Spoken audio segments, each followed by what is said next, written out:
Camping to me is the best way of spending recreational time. I'm a 20-year-old male and I grew up in the great outdoors. I am an only child and I remember growing up spending all my free time outside. My parents encouraged me to explore nature and avoid television at all costs. When I hit my teenage years, my closest friends and I would pack up a 4-man tent and hit the great outdoors for a weekend of fun in the sun. My buddies and I were all Boy Scouts together at the same time as kids, so we were very well versed in the outdoors and all things survival. Part of our Eagle Scout plan was to log a certain number of hours in different campsites and areas around our state. We spent nearly 200 hours of time in forestry work as a part of our community service. Back to business. We had a 3-day weekend planned for our camping trip. We live in the Pacific Northwest and we're camping in the Gifford-Pinchot National Forest. I have a favorite spot that my parents and I camped at growing up that is close to the river and has a perfect shelter area that will keep us dry if it rains. We put the tent up, set up all of our supplies, and started to cook up some dinner. We arrived at camp at nearly dusk, so we had to scramble putting everything up. Luckily, I know this spot like the back of my hand. My friend Kevin got a fire started, and Steve cooked up the hot dogs and baked beans for our dinner. The time now was 9 p.m. as we gathered around the fire to grub. Dinner hit the spot even though it was cheap food. We had hiked in about 4 miles to our spot, so we were very tired at this point.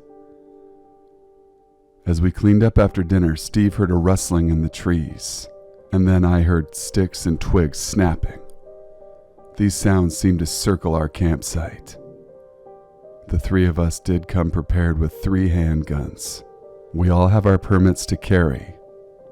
I decided to call out and I said, "Hello? Who's there?" Even though we carry guns, it doesn't guarantee we will be exempt from a potential death scenario. Our senses were on high alert and my heart felt like it would jump out of my throat at any moment. The rustling sound stopped, and then about 30 seconds go by. We hear a soft laugh off in the distance. It sounds like a young girl, but almost evil in tone and pitch. The 3 of us gather and put our heads together. A second later, we hear a shotgun-type blast that hits the middle of our fire. Flames and embers go everywhere. Our tent catches fire, and we start shooting rounds off into the night.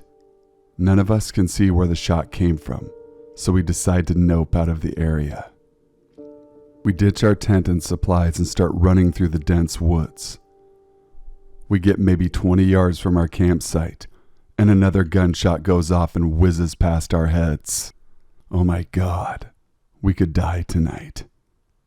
We drop to the ground and try and hide in the dense brush. I hear the sound of engines in the distance, and the sound seems to be getting closer and closer. Headlights rise up over the ridge and 2 quads are carrying 4 large bearded men. They are armed with rifles and huge spotlights. This is it. The time is now. These men approach our position in the brush and shine their spotlights right past us, and then kill their engines. My balls are burning from the adrenaline dump.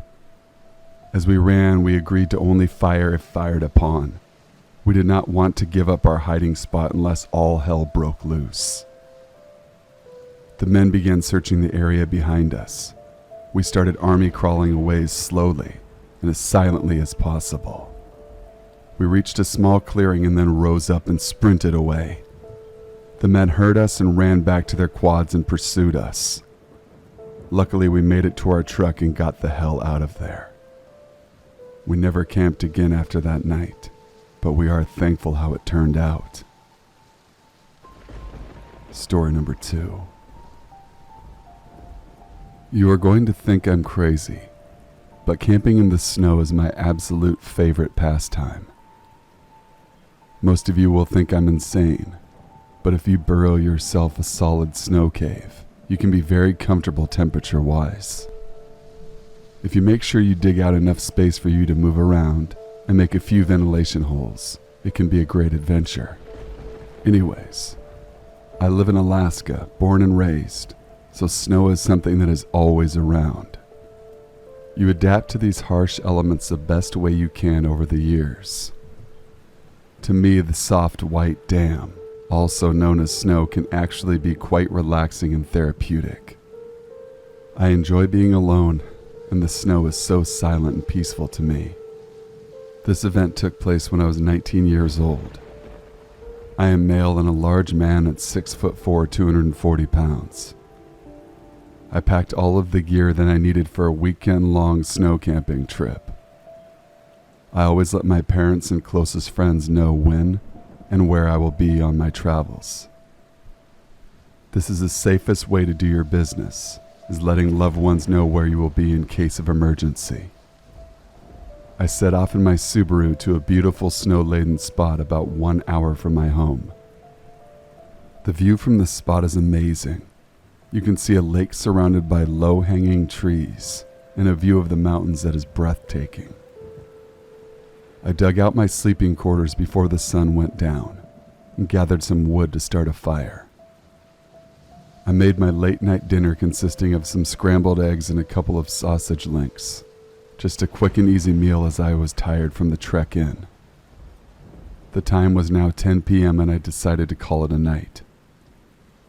I crawled into my icy cave and proceeded to try and fall asleep.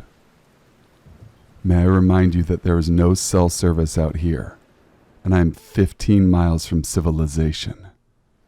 I fell asleep and then woke up for some reason at around 2:30 a.m., and I heard a soft crunching sound. It sounded like a person trying to walk softly on purpose to avoid detection. I have a large hunting knife and a small revolver packed with me at all times for safety. I'm only about 1.5 feet below the surface in my snow cave, and my ventilation holes are visible from the surface. I marked them with multiple medium-sized sticks. I waited out hoping whoever or whatever will just go away. That wasn't the case. All of a sudden my vent holes were being covered up. Full panic mode sets in. I grab my gun and scramble to the opening of the cave. I burst out of the opening, weapon drawn, and see two men dressed all in black. I yell at them and they freeze. Their backs are to me, and I ordered them to slowly turn around to face me. I could die tonight, I thought to myself. The men do not respond to my verbal command and start turning around. I yell, "Stop!" and they turn around fully. I notice something off though when I lock eyes with one of them. Their eyes were glowing this bright green color, not night vision goggles, and very hard to make out what it was. I fire a warning shot and they start sprinting away at an insanely high rate of speed. It was like they were floating and almost hovering away. I grabbed the essentials in my cave and ran for my life back to my car. I don't know what the hell those things were, but I am truly thankful I made it out of there alive that night. Story number 3. This is more of a hiking story than camping, but I thought I would submit it nonetheless. I am a 19-year-old female, and my best friend Kate and I are avid hikers. We love all things wilderness related. The story takes place in the summer of 2019. Kate and I love hiking the Appalachian Trail. This trail spans 2,190 miles, so there is always fresh trails and areas to be explored. We set off on our hike in the main area of the trail, because that is the state that we hail from. The weather was beautiful that day. We started hiking around 6:30 a.m. near sunup. We absolutely loved the early morning hikes, plus the heat isn't as much of a factor yet. I packed a full day pack including food, tons of water, survival gear, first aid kit, etc. We both did Girl Scouts, so we were always aware and well prepared. We reach our first major incline on the trail, and Kate notices a man up ahead of us, He is roughly 50 feet in front of us, partially hiding behind a tree. She taps me on the shoulder and swings my body around to face her. She says, "Jane, pay attention. That guy has a large knife down at his side." I froze in place and nearly had a heart attack. This man had a huge, toothy grin on his face and stares at us and waves. We make a run for it in the opposite direction. As we are sprinting down this decline, I can hear heavy footfalls behind us. This man is chasing us. I hike often, but sprinting and hiking at a comfortable pace are two completely different things. I feel like my legs are going to give out at any moment. Kate looks behind us and screams, "Run faster! Run faster!" He is almost within 3 feet of us. He reaches to grab my long hair and somehow trips over a rock and bites it hard. He screams out in pain, and it looks as if he has broken his ankle. We keep on running, and as we make our way around the final turn to escape from his sight, I see him point his finger and make the throat-cutting motion. How evil and dark is this stranger? We made it back to our car and talked about what happened the whole ride back to town. We could have easily lost our lives on that trail. A piece of advice: always be aware of your surroundings. Bad things happen all the time, even when you're not alone. Story number 1. My wife and I traveled to the small, quaint town of Leavenworth, Washington for Christmas in 2017. Leavenworth is a Bavarian-styled village in the Cascade Mountains in central Washington state. Alpine-style buildings with restaurants serving German beer and food line Front Street. This town is magical with all the Christmas decor and snow-covered grounds. Anyway, my wife and I were staying for a full week over the Christmas holiday that year. We rented a nice suite in a local hotel and were very, very comfortable. Our first day there, we unpacked and got settled in around 5 p.m. The town was full of tourists doing the same thing we were. The snow was starting to fall very heavily as we walked the Christmas-lit streets to find a place to dine. We ended up eating at a very nice German-style bistro. As we finished up our meal, our server brought us our check and asked for payment. As I was pulling out my debit card to pay, I look up and end up locking eyes with a woman sitting across the room from us. I smile to be polite and look away and think nothing of it. My wife hands me my coat and we make our way out of the restaurant. We decide to go for a stroll and enjoy the fresh snowfall. We make it 2 blocks down the street and my wife notices something strange. One of the buildings has a narrow passageway between the buildings right next to it. My wife whispers to me that a woman was staring at her partially hidden behind the building. It was like she was peeking out barely to be seen. I glanced back as carefully as possible to not be noticed. I grabbed my wife's arm and told her, "That is the same woman who stared at me at the restaurant." The woman quickly disappeared into the darkness. Very creepy, but we continued on our walk and it quickly faded from the forefront of our minds. We make our way back towards our hotel, and as we cross a large, darkly lit parking lot, we notice a small group of people walking towards us. Our senses begin to heighten as we sense something very bad is about to happen. I tell my wife that we need to go the opposite way back to a more populated area. As we turn to start fast walking away, I look back and notice these people are sprinting towards us. My wife screams at me to run faster. It is so difficult to run with all the snow on the ground. As we round the corner, I slip and take a nasty fall. My head starts spinning and I look up to see my wife at my side and us surrounded by 5 people in hoodies pulled down past their eyes. I see the woman who was staring at me at the end of our meal. I lose consciousness and wake up in the local ER. Thankfully, my wife is there with me unharmed. Apparently, a large group of college kids made their way down the same street while the group surrounded us. The hooded strangers decided against whatever their plan was and fled. I'm not religious, but after that experience I feel like some sort of divine intervention took place that night to keep us from harm. Happy holidays, everyone, and thanks for the platform to share my story, Sinful. Story number 2. The night is cold and they say it will snow soon. Can you imagine being homeless, having to move all night and try to sleep during the day? The wind is blowing, making my face burn from the cold. There is no imagination needed for me. I am homeless. My name is Joe. I was a successful man with a good job. Then my world changed and now I live in fear for my next meal. It is a black night with little moon, so it's very hard to see. I must find food down by the restaurant and the dumpsters. I live in a small group that trusts one another, so we guard each other's possessions. Tonight the burn barrel is on fire, and I'm watching the smoke rise upward, blowing in the night wind. It had just started to snow, large white flakes, just falling, covering the ugliness of the streets. There is a strange man who has wandered into our camp. He has a medium build with long brown hair, wearing glasses. 1 week ago, the cops told us homeless to be very careful as there is a group of men abducting homeless people.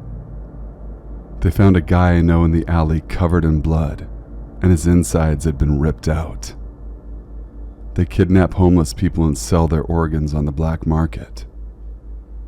Now, this is a horrible thing to think about, as if fighting off crazy people all day isn't enough. We all took this very seriously. Some groups moved closer to other groups as well. 1 week passed and no one else went missing, so the stress reduced a bit in our community. I was walking uptown when out of the blue I was witnessing the abduction of a man. It happened right in front of my eyes, right around the corner. My bones were shaking from the bitter cold. The shock of watching them pull another homeless person into a vehicle made me physically sick. It looked like they put a cloth over his face and then his body went limp. They put him in the trunk, so I decided to follow the car. I grabbed Henry's bike and set off in pursuit.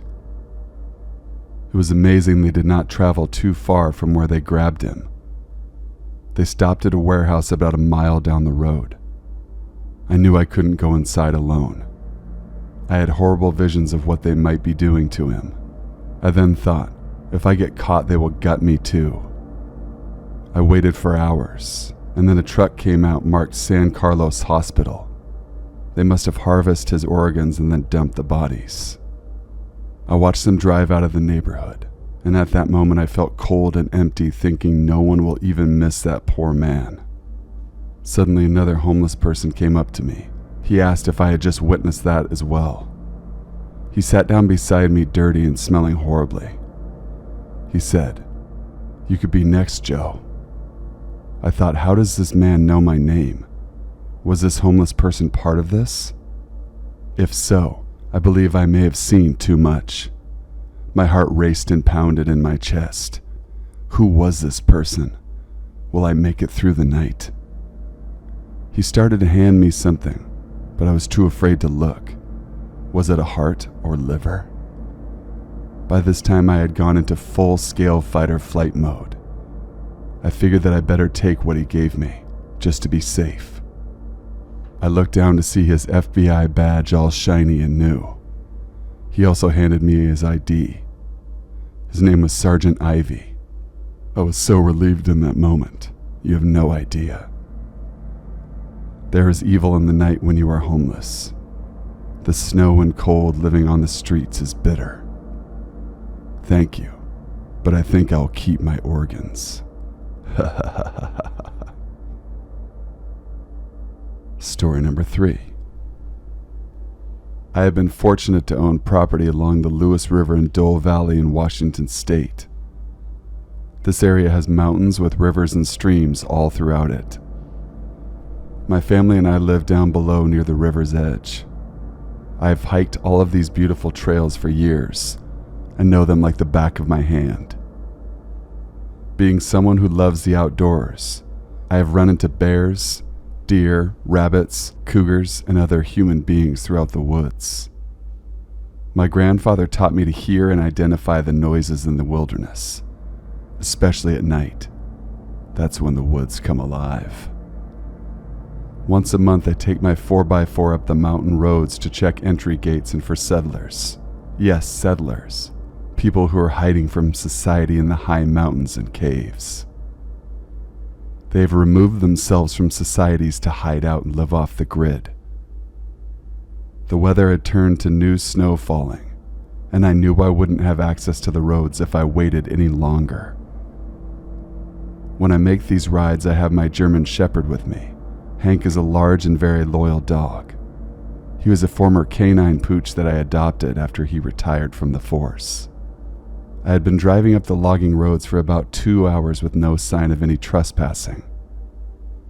It is so peaceful deep in the mountains, especially when it's snowing. Up over the next rise in the road stood a man half dressed. He was 6'4" and nearly 300 pounds.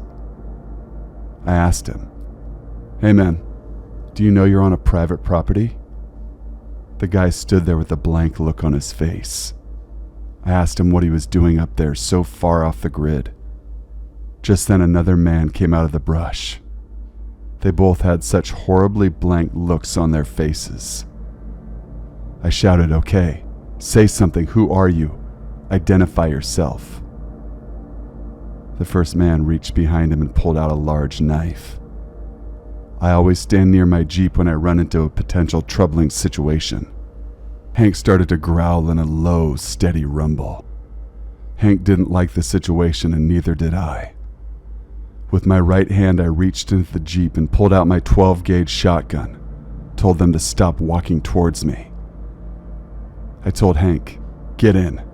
That signaled Hank back into the Jeep. I shouted at the man, told him to be off this land before the week was over. If I had not had my shotgun, my life may have been over.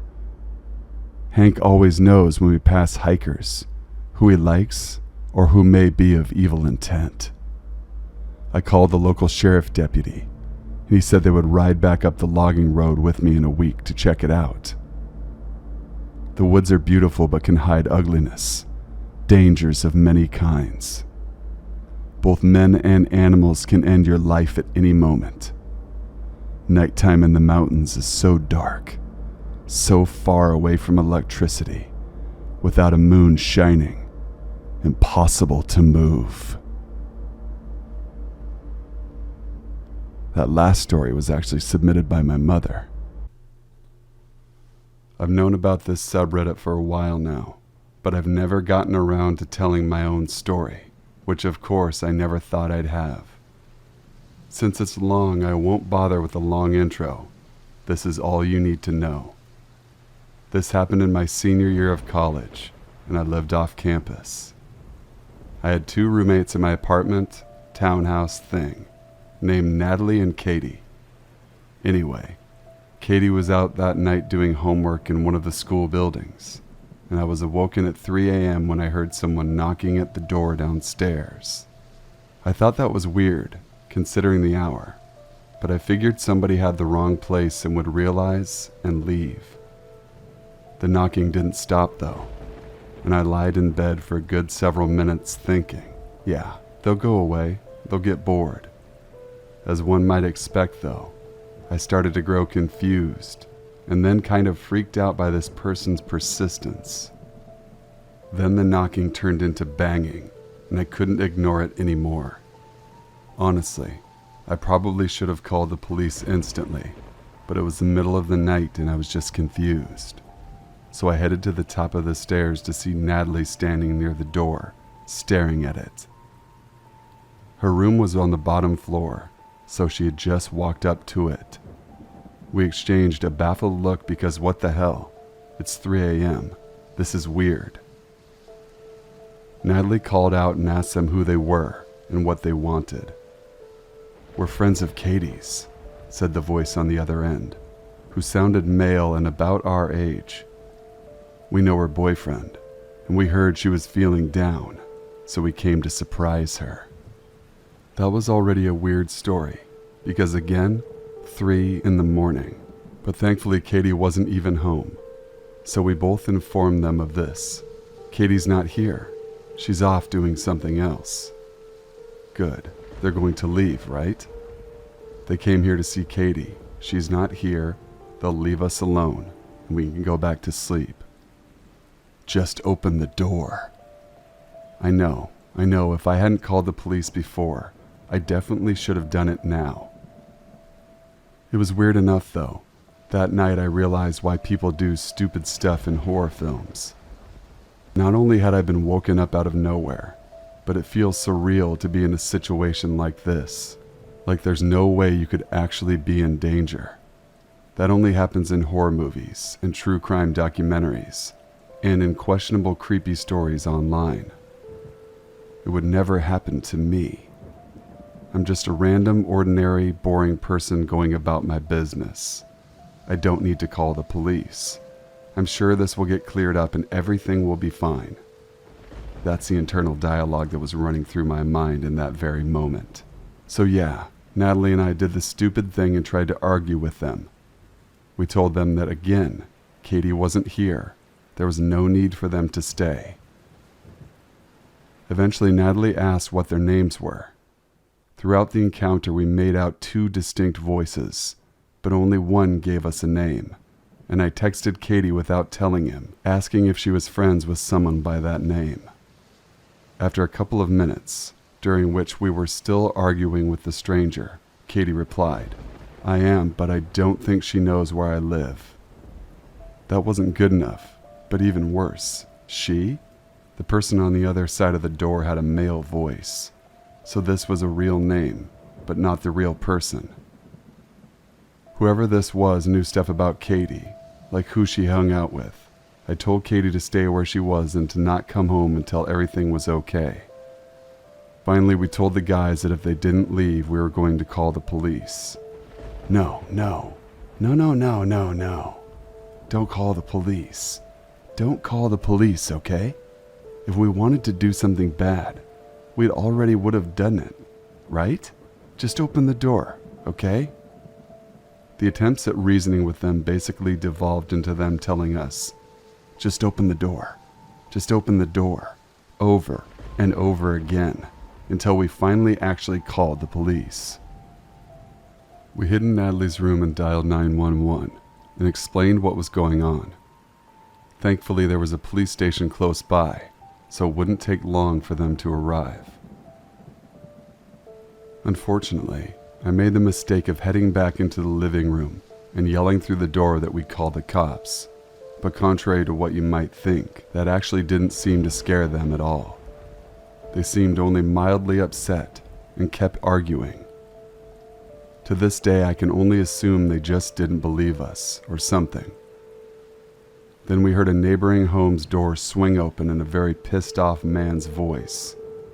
"If you don't leave right now, I'm calling the police." For whatever reason, that was what caused them to freak out, and they drove off. The police arrived and we told them the whole story. Natalie revealed that a couple of times she had just barely peeked through the blinds of a window close to the front door, and she noted that there were 2 men, but only one of them was ever at the door at any given time. They would switch, with one at the door and the other sitting in the driver's seat of a car parked out front, presumably for getaway purposes. So yeah, that's reassuring. They also hadn't looked drunk according to Natalie, and they definitely hadn't sounded like they were drunk. There wasn't much the police could do besides sweep the area a bit, but they told us that if the stranger showed up again, to immediately call instead of engaging with them at all. One of the officers did give us some self-defense tactics and told us what kinds of household items or chemicals would be best for self-defense.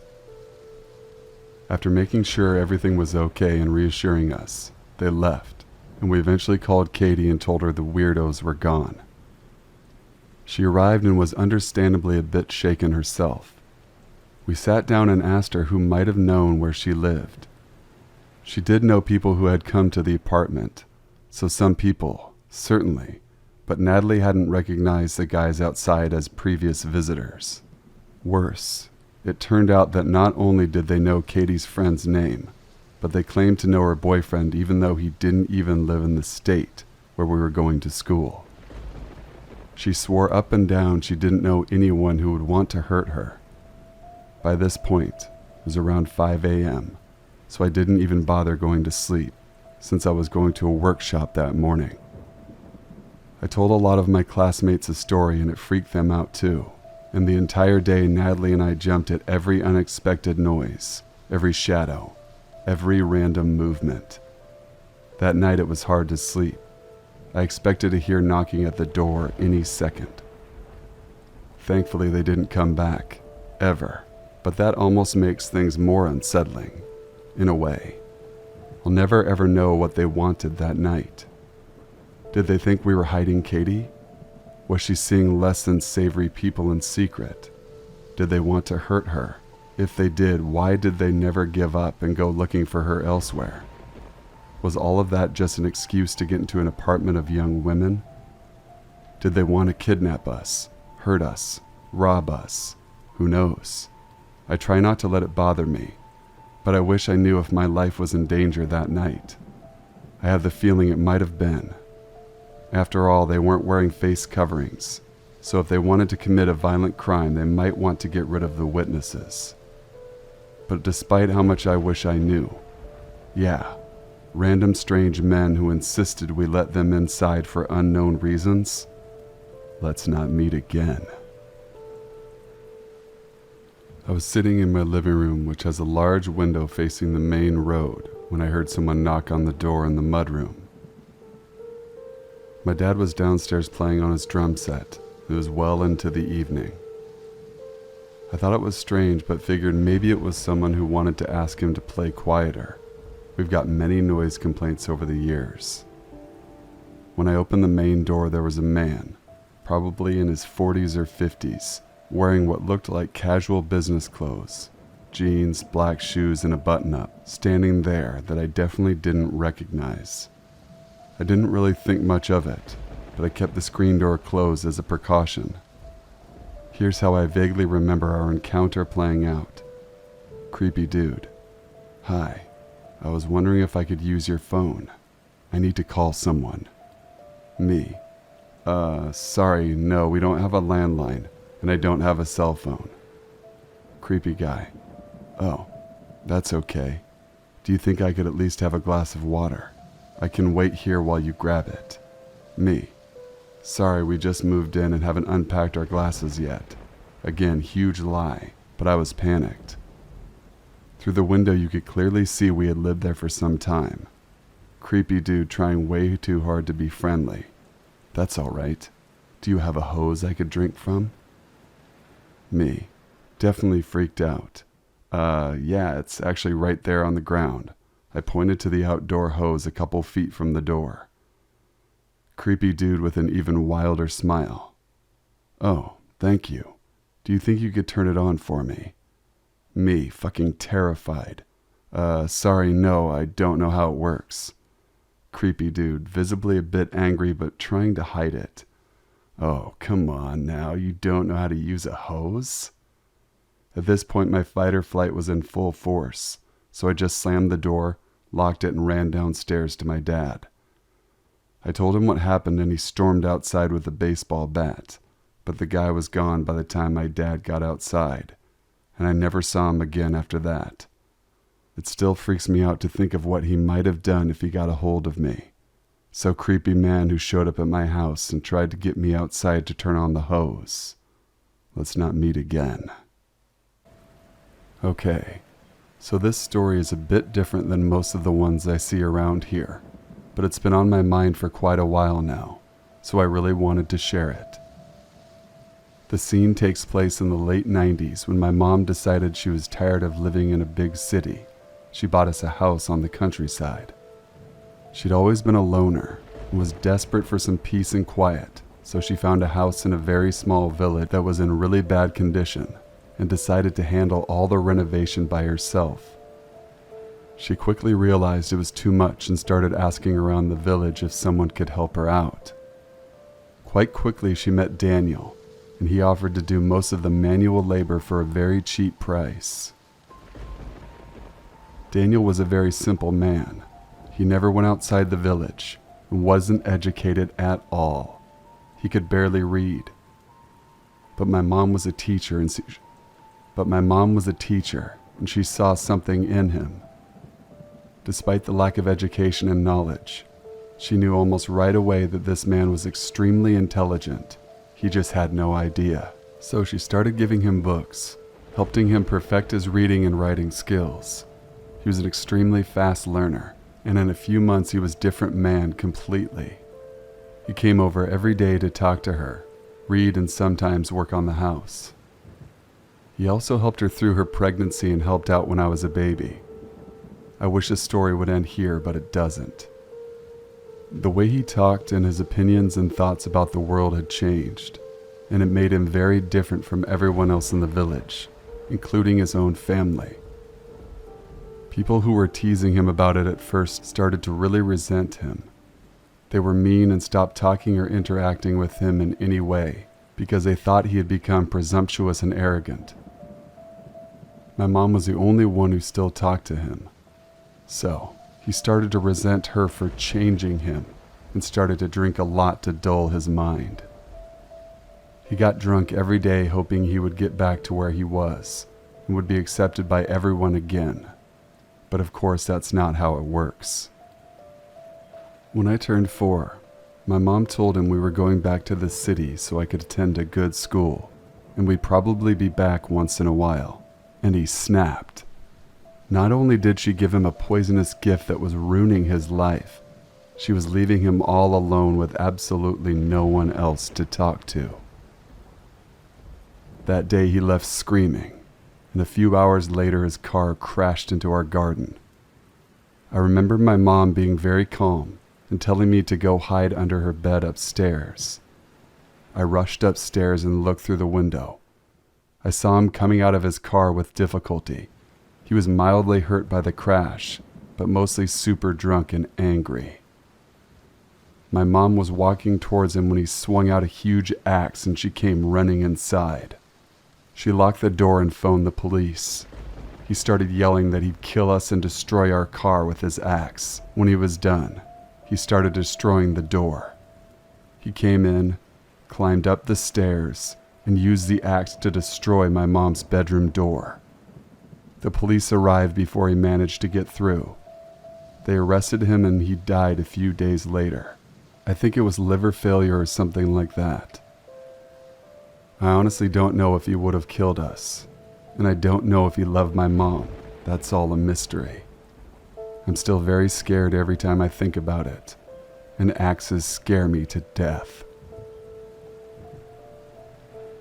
I worked at a law firm in a fairly large U.S. city. I lived 1 block from work and therefore walked every day. About a half mile in the other direction was a restaurant I truly loved.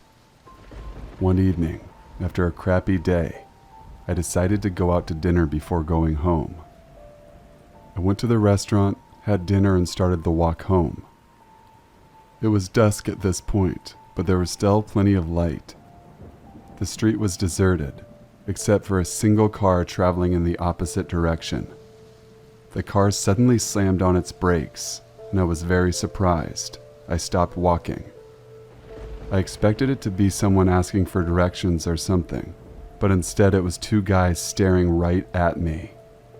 The driver was literally hanging out of the window and licking his lips. I was very deliberately rolling my eyes and kept walking. I had walked most of the way back to my office when I got a weird feeling, like someone was watching me.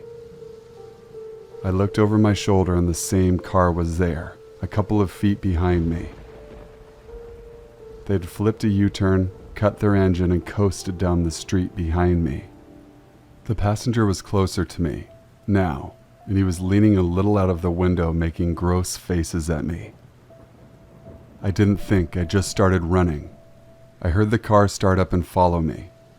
I was close to home, but I didn't want to lead these guys to where I live.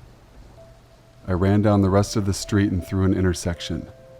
I made it to the parking structure for my office building, which had an entrance into the building itself with security in the lobby. I hung out in the lobby with the security guy and checked outside again and again until I was sure the car wasn't there anymore. Then I ran the 1 block home. I think about those guys every time I walk alone now. I live alone in a bad neighborhood just outside of the city. At this point, I had been living there for maybe 3 years with no incident. Well, I mean, there were several shootings on my street, but no one shot at me, so no incident, I guess. I'm the kind of person who can't sit still for very long, so I find myself standing or pacing a lot. On this particular night, maybe at about 2 a.m., I was pacing while reading a textbook to prepare for an upcoming test at my university. I stopped pacing for a little while and just stood near my front door to read. That's when I heard my doorknob turn. For some reason, though, I nearly shit myself.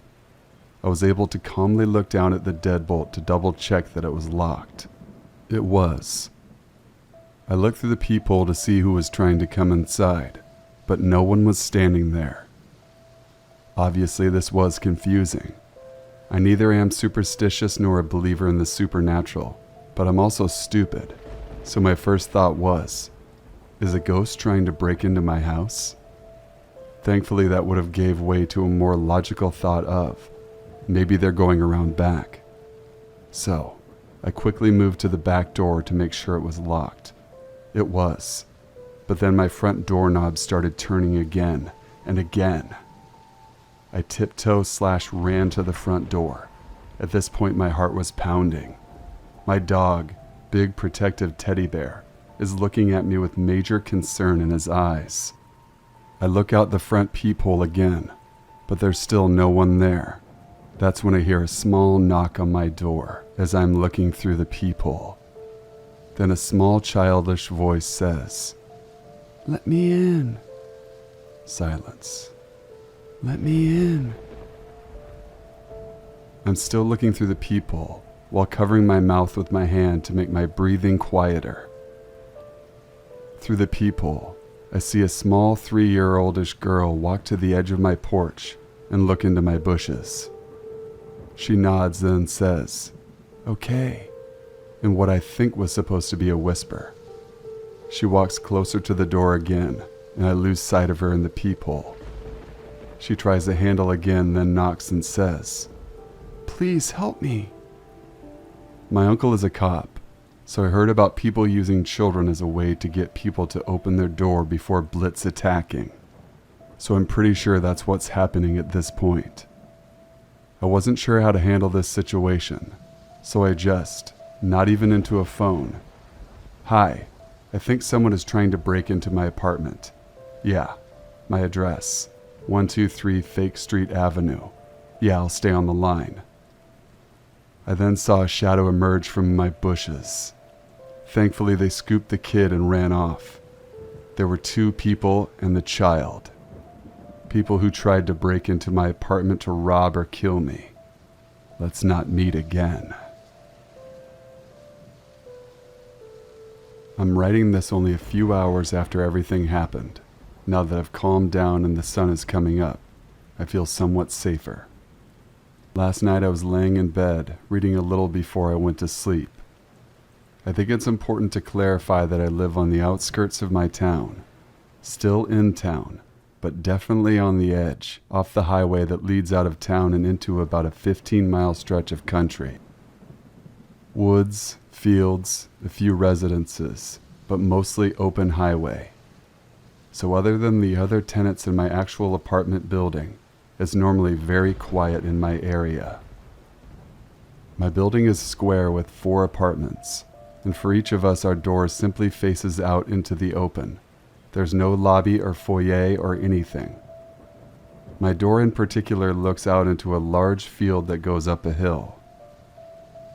I don't remember the exact time, but sometime between 1 and 2 a.m., someone randomly started banging on my door.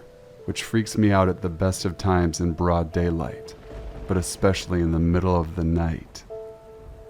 I nervously went to ask who it was, and this guy with the deep voice claimed he was a police officer and that I needed to let him in at once. That's what he said. I needed to let him in, not that I needed to open the door. Luckily, I watch and listen to a lot of true crime stuff, so I got pretty suspicious very quickly. I just got near instant alarm bells because he couldn't tell me why I needed to let him in, what I supposedly did, and he never asked what my name was. He also didn't really sound like a cop, if you know what I mean. Obviously, I was feeling creeped out, so I decided to call 911 to confirm that there was an actual officer at my address, and they said there wasn't. At this point, I'm freaking out, and I kind of call out through the door that I'm on the phone with the police, and the guy just bangs on my door one more time, then stops making noise. I presume because he ran off at this point. They dispatched 2 cars to my apartment, and the officers took a good look around. Unfortunately, the guy was long gone by the time they got there, and I never saw him, so I don't have a description of him or anything. But the cops said 2 things to make me feel better. 1, they would post more patrols in my area over the weekend, and 2, it was most likely just a prank because a bar down the street from my apartment had a party, and it had just closed not too long before. Always trust your instincts, and remember that if you have any doubts about someone claiming to be an officer, call 911 and confirm that they are who they say they are. Dispatch and the officers who came tonight told me you will not get in trouble for making sure the person talking to you is actually an officer. This also applies to situations where it's nighttime and dark, so you can't really see for sure if it's a real cop car behind you or not. If you see flashing lights behind you on a back road or dark area at night, put on your hazard lights and call 911 first to make sure it's actually a police car. You won't get in trouble. Better safe than sorry. Story number 1. Christmas. Everyone's favorite time of year.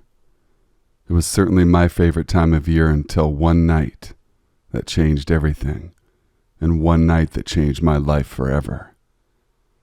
The Christmas of 2018, I was sitting in my living room watching the snow fall heavier and heavier. I was enjoying myself drinking a cup of hot cocoa until I heard a knock on my door.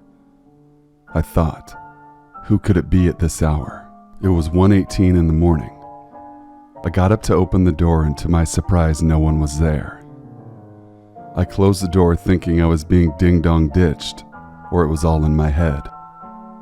5 minutes later, another knock on my door. I once again got up to open the door, and when I saw nobody, I sighed and shut the door. Almost immediately, another knock on my door, and this time I was quick enough to swing the door open, and I could just get a glimpse of a kid who looked to be 5 to 6 years old running towards a house that was adjacent to mine. Quite surprisingly, I never knew who lived there, and quite frankly, I never seemed to care. However, this time I wanted to know why such a little kid was out roaming about in the middle of the night, so I planned to go over the next morning. Morning finally came, and I headed towards the house where I was sure I saw the little boy run to. To my surprise, nobody answered the door. I figured they weren't home, and I would come back later. That evening, I tried going back to that house and once again knocked. No answer. This was quite strange, I thought to myself. I then tried the door handle, and to my surprise, the door was unlocked. Curiosity got the better of me, and I unlawfully entered the house, knowing I was breaking and entering. As soon as I entered the house, I smelled something foul in the air, the smell of rotting meat. The inside of this house looked like nobody had lived there for years. I decided to check out the upstairs of the house. I climbed up the stairs and got to the top step. There were 5 bedrooms adjacent to each other. I checked out the one to my right.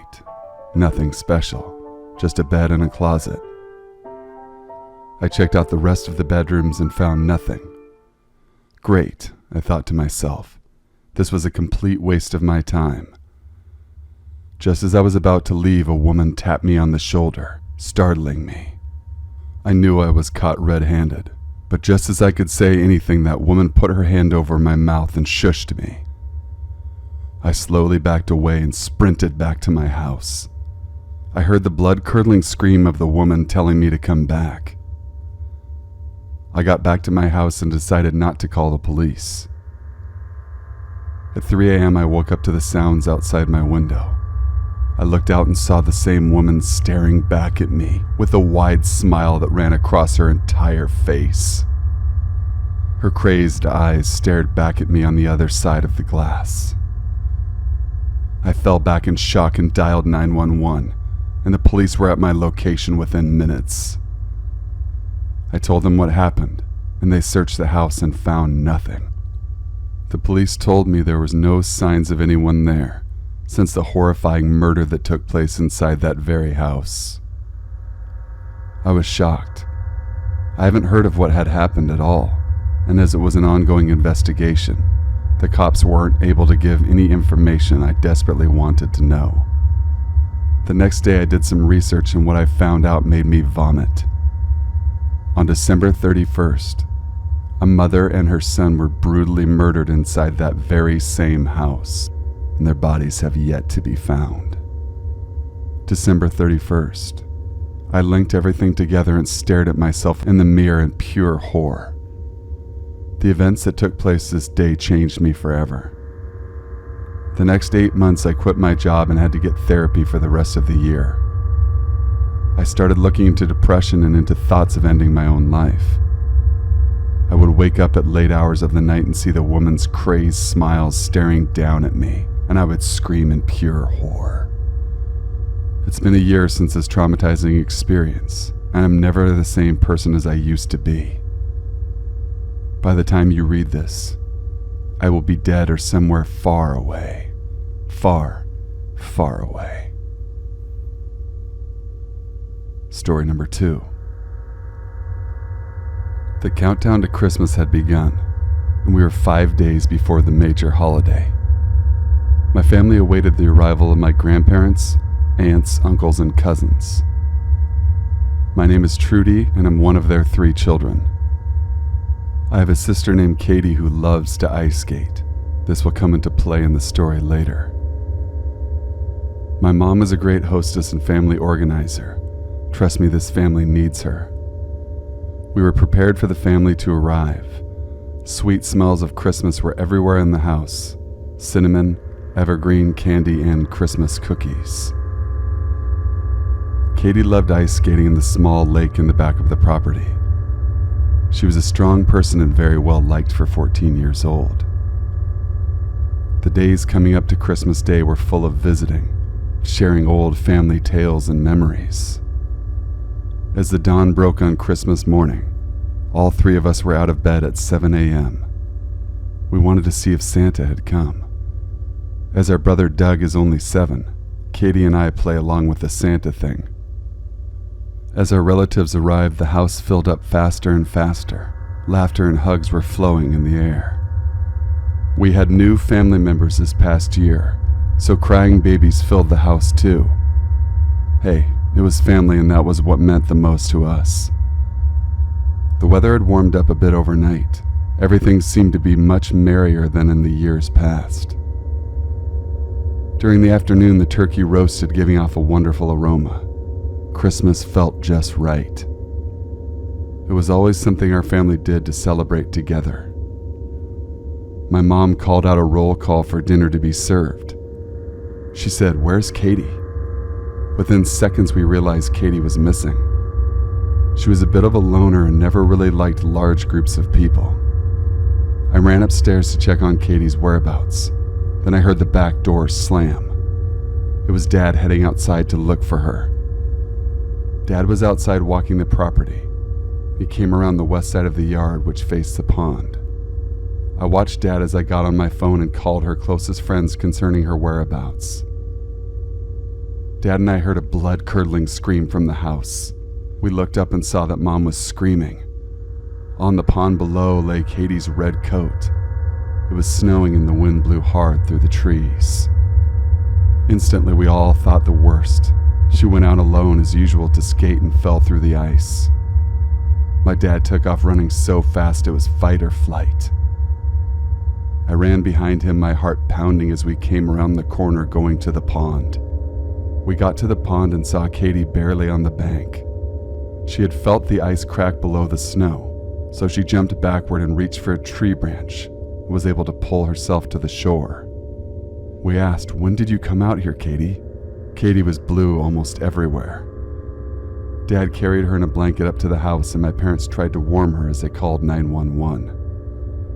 Our town is small and everyone knows everything about each other, so it only took Aunt Jean to make some phone calls and everyone in town on this Christmas day was praying for her.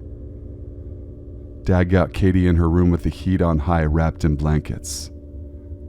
I asked Dad, "Why is she so blue?" He told me hypothermia was very dangerous. Our home fell silent as Katie was on our minds and in our prayers. How could such a wonderful Christmas day bring such sudden fear or loss? The paramedics arrived and they got Katie on an IV, and out the door they flew to the hospital. Mom and Dad jumped in the car and went to the hospital. I decided to stay home with my brother David and the relatives. Katie ended up in the ICU with severe hypothermia and frostbite. Back at the house, we ate the food as it was ready and couldn't be wasted. No one spoke, only an occasional whisper or two. The presents sat waiting to be opened, and to tell you the truth, no one mentioned it. It was a long night until morning when my parents called. They gave us Kate's status. She was still in the ICU. It will take time to fully heal the damage the cold caused. She will be okay, Trudy and my mom said. This Christmas had us holding our breath. I hung up the phone and gave the house full of the family the news. I could hear them all sighing with great relief that at least she was still alive. In the panic, apparently Grandma Martin had passed away in the recliner next to the tree. Perhaps the sheer terror of thinking Katie might be gone was too much for her heart to bear, or she got her Christmas miracle as she suffered so much. She always said, "I want to go to heaven." Christmas wouldn't be a bad time. Katie's ICU recovery stayed with the family for Christmases to come. We will never forget Christmas of 2019. Story number 3. Hi, my name is Jay, and this is the most traumatizing experience of my life. It was Christmas of 2017. I was 11 at the time when this occurred. It was just like a day like any other. My parents were both doctors, so they constantly went in and out at work and never had a problem leaving me home alone. It was 8 o'clock and I was just watching a movie when I heard rustling in my bushes. My cat had gone for a walk and I thought she was coming back, so I didn't think anything of it. 5 minutes passed and I had forgotten about the rustling until my motion light turned on. Again, thought it was my cat, so I thought nothing of it. 5 minutes went on and the motion light was still on, so now I was on high alert. I went to look out my window and saw nothing. Okay, weird, I told myself. 10 minutes and I was still on high alert. 2 minutes later, I saw my motion light turn on again, and this time I thought it was some kids trying to mess with me. So instead of looking out, I turned on my dad's camera system, and what I saw will haunt me for the rest of my life. 3 large men wearing vendetta masks were standing on my patio porch. I immediately turned off my TV and the lights and went to my kitchen and grabbed the largest knife I could find. I then immediately ran into my mom and dad's master bedroom, locked the door and hid under their bed, using the bed sheets to cover me. I then dialed 911 and told the officer I needed help. The female officer told me that there were 2 officers in the area, and they were immediately en route to my house. The officer wanted to keep me on the line, but I wasn't thinking clearly in the heat of the moment. 5 minutes felt like hours as I waited in that dark room until I heard glass shattering. The bitter truth then hit me as I realized that they had broken the living room window and were making their way inside. My mom kept some jewelry in the living room cabinet, which they took. They then made their way to the master bedroom, and when they saw that the door was locked, they took a gun and shot it open. When I heard that gunshot, I literally peed myself. They went into the bedroom and into the closet where my dad kept very important and valuable documents. I took a risk and got out from under the bed and ran as fast as Usain Bolt, screaming as I ran through my living room and onto the street. The miraculous sound of the police sirens was like music to my ears as I flagged them down. They pulled over and I ran and hugged them and said they were in the master bedroom. They both then ran into the house and I heard one of the officers say, "Freeze!" and then 3 gunshots. 10 minutes later, 2 ambulances arrived along with my family and friends worried sick. The rest of the night was me making statements and filling out police reports. I then learned 2 hours later that when the cops went into the house, they saw that the men were making their way upstairs. They then said, "Freeze."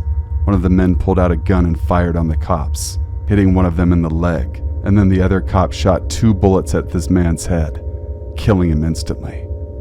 The other 2 men surrendered. If you're wondering, the cop that was shot did survive. This experience was extremely traumatic, and I had to take therapy for the next 8 months to cope with what happened that night. I still get chills running down my spine when I think about those men, what they could have done to me if they had found me. Thank you guys for watching and listening. Please be sure to leave a like, comment, share, and subscribe for future content. Email your true scary stories to thesinfulsavant@gmail.com. I will leave a link to my email in the info box below. Until we meet again,